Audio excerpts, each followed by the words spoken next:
Well, hello there, everyone. Hello, stupid American. How are you? Very stupid today. So, Jawohl. Stupid Americana.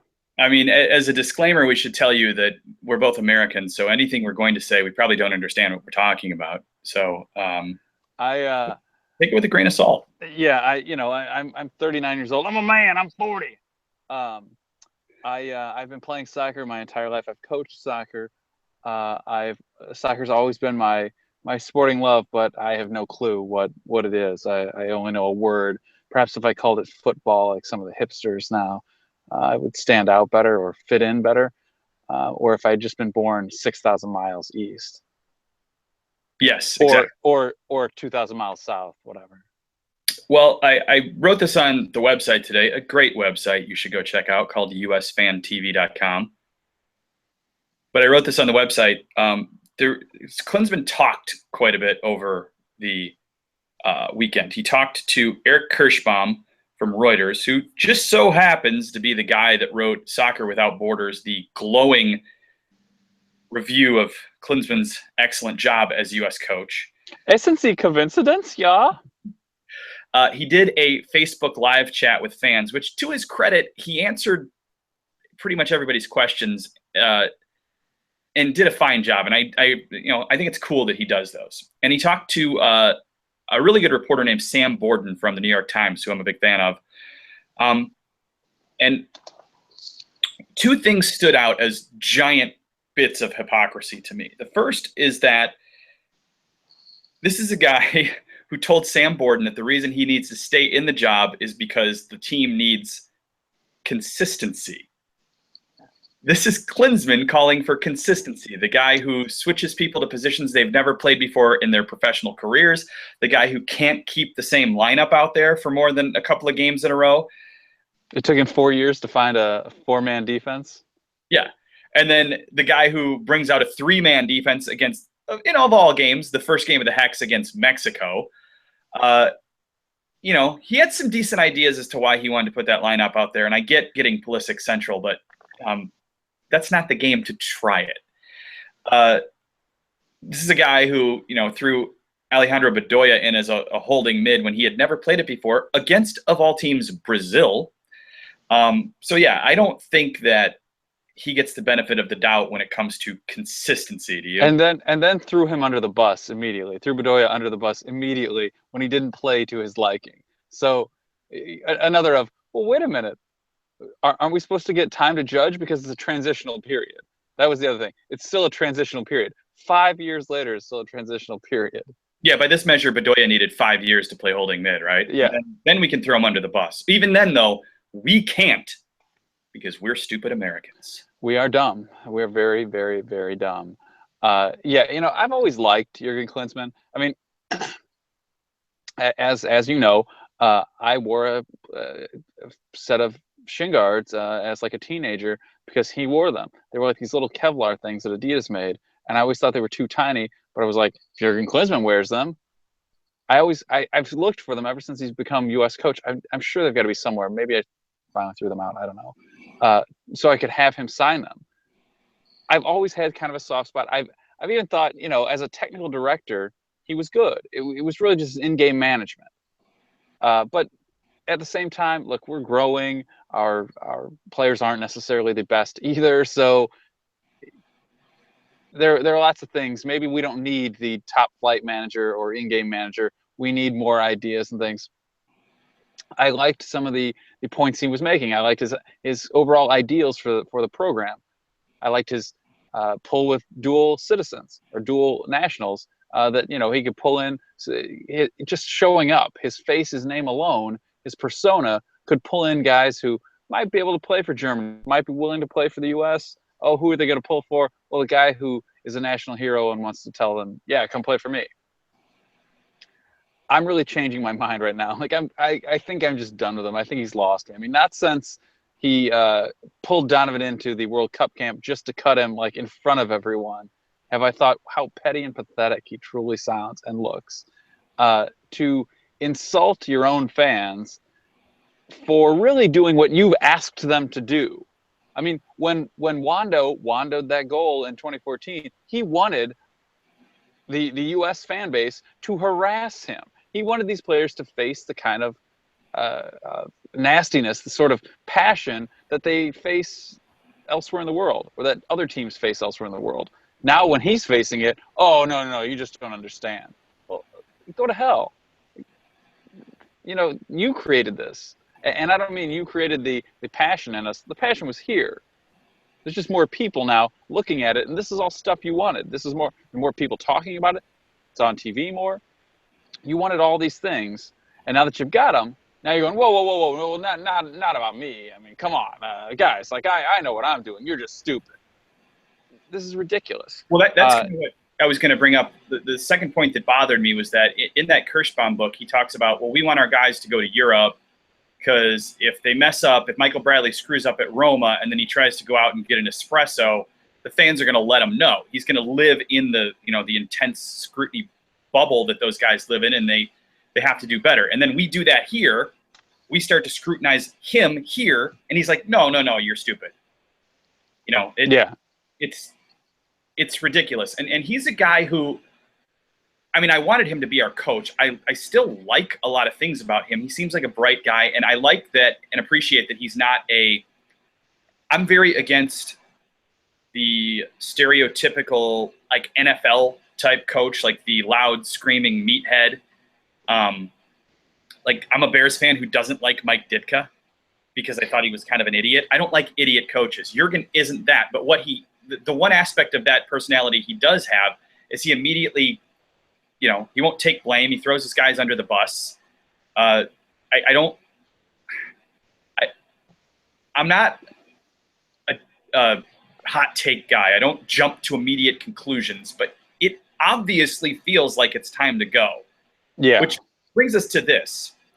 Sunil has said nothing. To Jurgen's credit, he's talking to, at least one soft outlet, but I wouldn't call Sam Borden that. But to Jurgen's credit, he's talking. Sunil isn't talking. He didn't talk for the 60 Minutes story last night on the women and their lawsuit, which I get because there's a pending lawsuit. No lawyer is going to want him to talk. Yeah. Pending lawsuit. But he isn't talking now, which means one of two things. Either he's still trying to make up his mind, because at this point they could have had an exit package done. They could have had a successor named.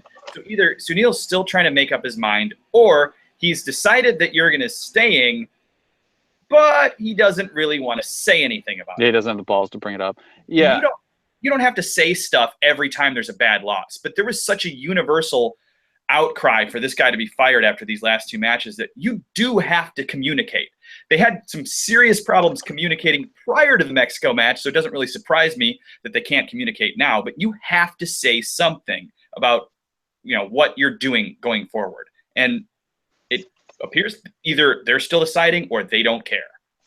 Yeah, I definitely, I'd kind of gotten off the Sunil out bandwagon because, well, I did do it a year ago following the Mexico loss in October, but I'd kind of been letting it slide. Things have been going well enough. He was pretty cool when he spoke to the crowd before the Gold Cup. The last time we played in Chicago, whatever that would be, 3 years ago now.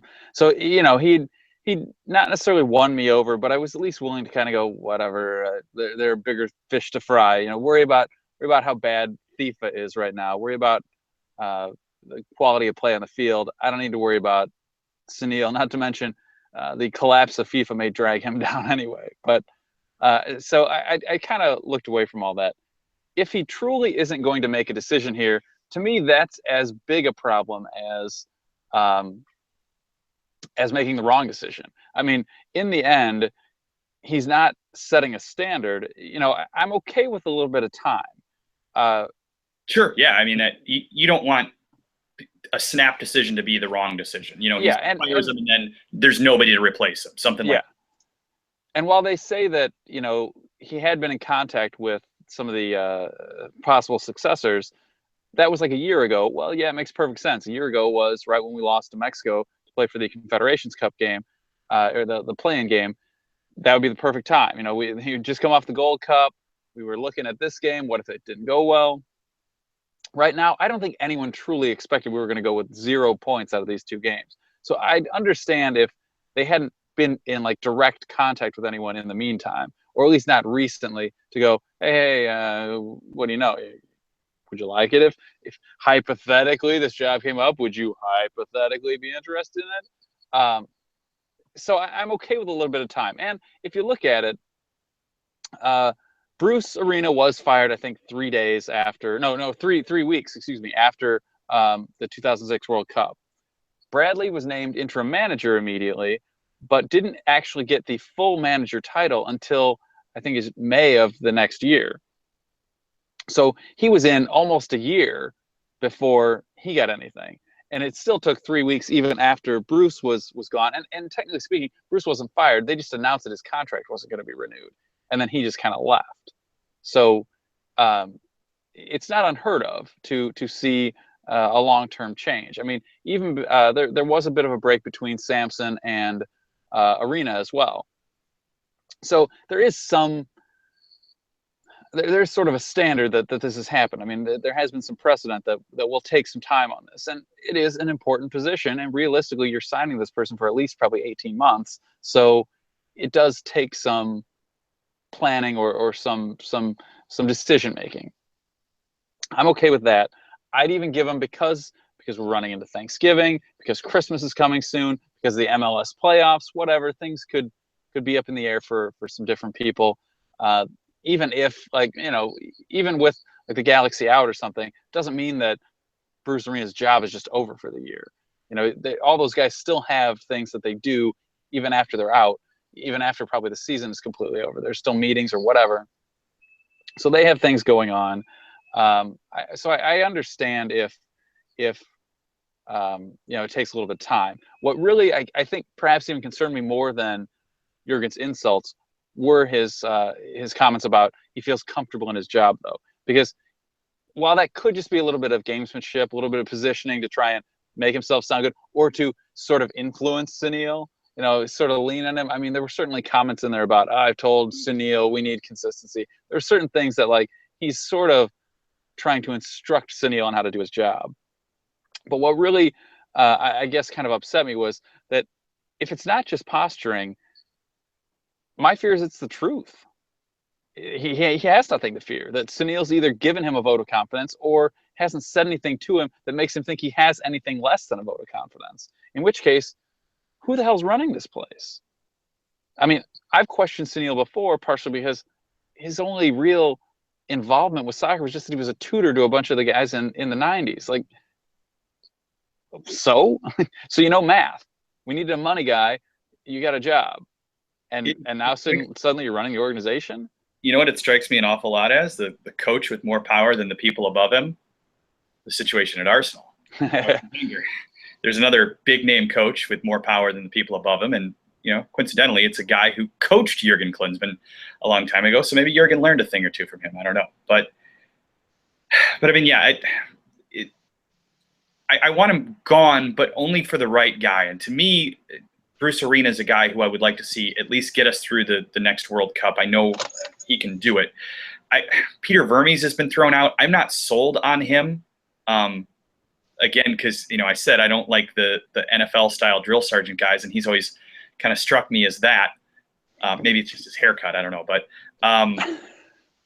yeah, we've had on the YouTube channel, we've had a number of different names thrown out. Wet Herrera, El Piojo Herrera. And the one that I thought was probably the best out of the box idea was Steve Cherundolo, who hasn't actually, I don't think, coached at, you know, a top level, but he's an assistant at Hanover and has been for a long time.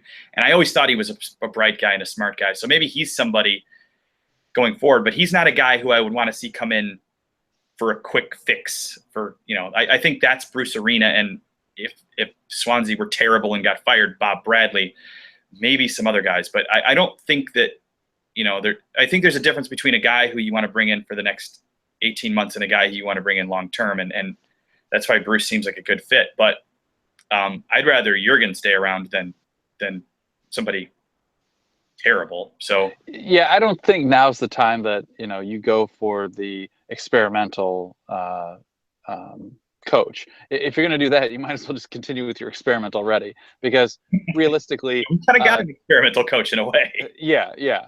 The problem becomes, say we keep Klinsmann.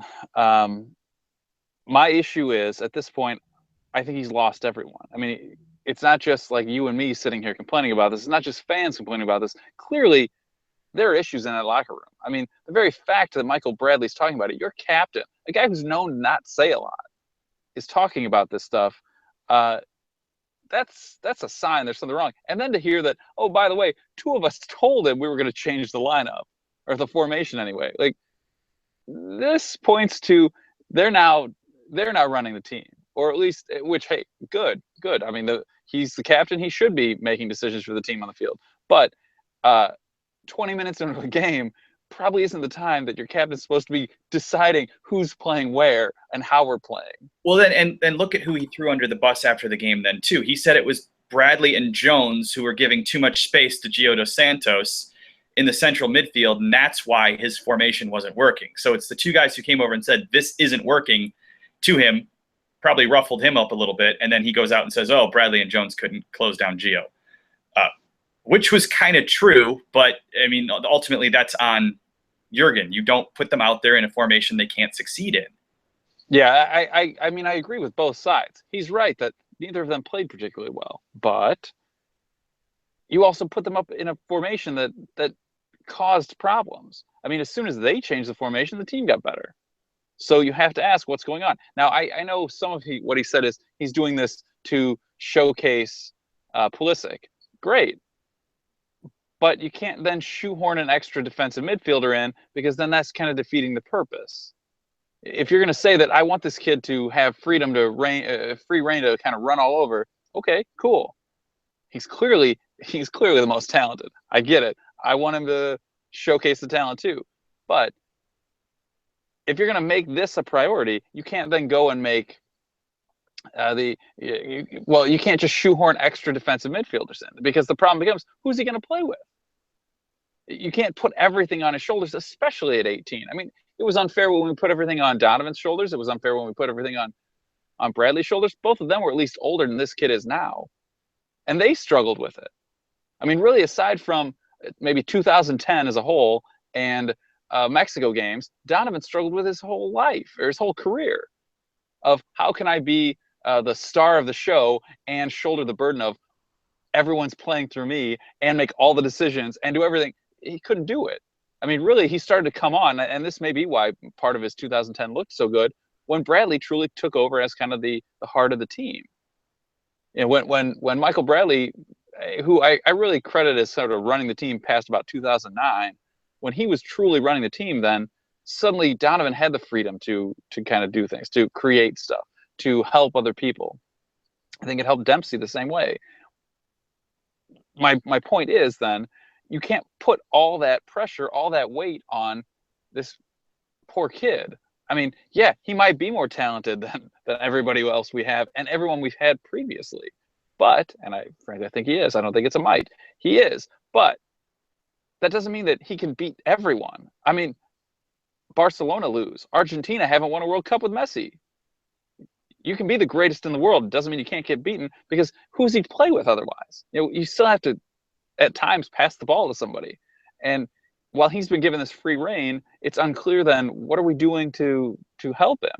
And if you're pulling more guys back to play defense, to cover for the fact that you're letting him have free reign, well, then that's just one fewer guy for him to pass forward to, which is then defeating the purpose, because we wanted to play into an attack style. And also that doesn't fit with Klinsmann's claims of, oh, we need a more attacking, free-flowing, Latin-influenced style. And here we are with, like, Omar Gonzalez on the field. And that's it. Yeah, it's true. Well, I mean, what's your gut feeling on this? Are they going to – if he's going to do something, he's got to do it. We said last week, but, I get, he's going to meet with Angela Merkel and Barack Obama in Berlin. I get not firing right before that. Although if this was Mexico, they would have fired him in Costa Rica and find his own way home. One thing I truly appreciate about the Mexican Federation.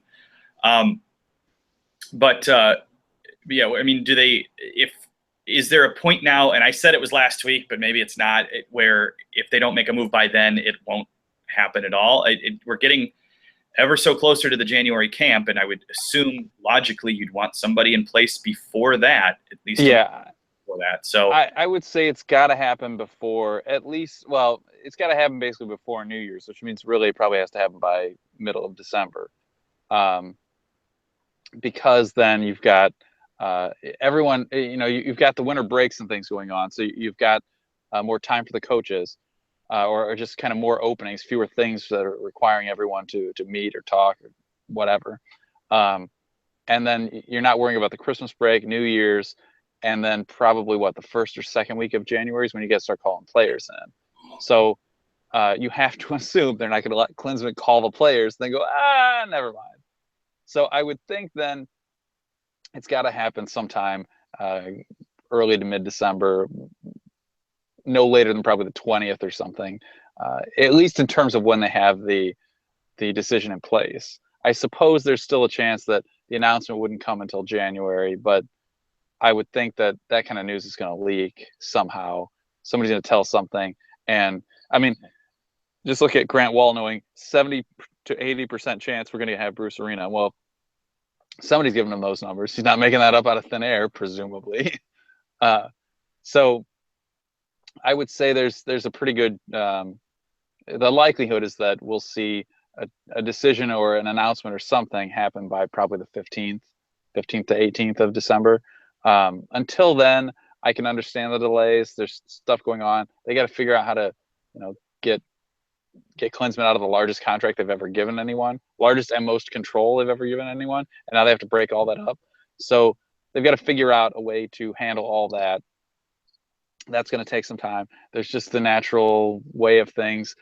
I really doubt there was an active plan in place to replace him because, like I said, who really believed that we were going to go 0-2 in our first two matches of the Hex? I mean, even if you wanted to go, well, okay, Costa Rica, we can write that one off. You had to expect something out of Mexico. We weren't going to lose in Columbus. And then we kind of thought, well, but maybe we can do it in Costa Rica. It's a different stadium now. This is the year of craziness happening. The team we just beat 4-0 in Chicago not long ago. Yeah. Turn around and they do that to us. So yeah. I don't know. It's something has to change, and it has to happen in the next few weeks. But I don't know. We don't know what we're talking about though, because that's true. Stupid Americans. So I guess we better stick to football, huh? Dummkopf Americana. All right. We'll have more on this on the website, USfanTV.com, and the Twitter is @USfanTV. You could be our 100th follower on there. We're very close to that. So go follow us. Thanks for watching. We'll have more at some point whenever there's more news about Klinsmann.